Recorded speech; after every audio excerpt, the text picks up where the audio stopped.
I'm Mike Laidlaw, lead designer for Dragon Age 2, and today we're going to take a look at some PC gameplay and the two different ways you can play Dragon Age 2, as an action RPG, adjusting your strategy on the fly, or with a more considerate pause and play approach, issuing your orders tactically. Let's take a look.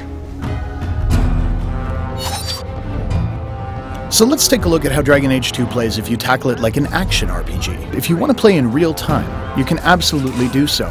The rogue really shines here, able to move quickly around the battlefield, get into position, and separate out enemies. Of course, once you get into the thick of things, you'll notice you can fluidly move between characters. Mages, of course, shine when groups are clustered, while a stealth character can deliver vast amounts of damage from the safety of shadows. And with the enemies torn to pieces, it's just a matter of switching back to Hawk to pick up the stragglers.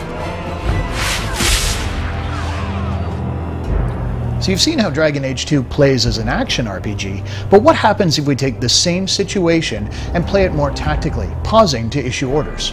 Let's find out.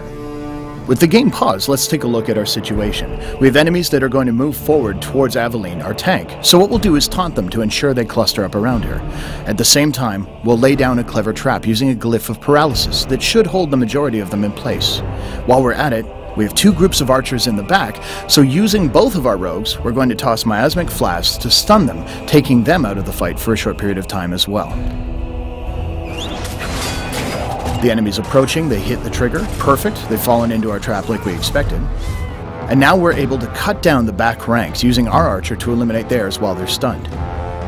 The tank, of course, Aveline, can move in and start dishing out damage while the defenses are down on the paralyzed foes. Now that they're gathered up, let's take a look at the situation as it's evolved. Switching to Hawk, you'll notice that the enemies are all kind of standing in a row, perfect for a knockdown attack, which will scatter them off their feet and unable to move out of a rain of arrows that Varric will lay down over the battlefield. And there it is. Now switching back to our mage, we register the enemies are starting to weaken. We're going to use a top-tier mage ability, Firestorm, raining down from the heavens to eliminate the last of our foes. So this is just an example of how a well-coordinated team can deal with an encounter where they're vastly outnumbered. So there you have it. Dragon Age 2 can be played with the smooth, responsive controls of an action RPG, or more tactically, pausing and controlling your actions that way, or of course, any combination of the two. Thanks for watching.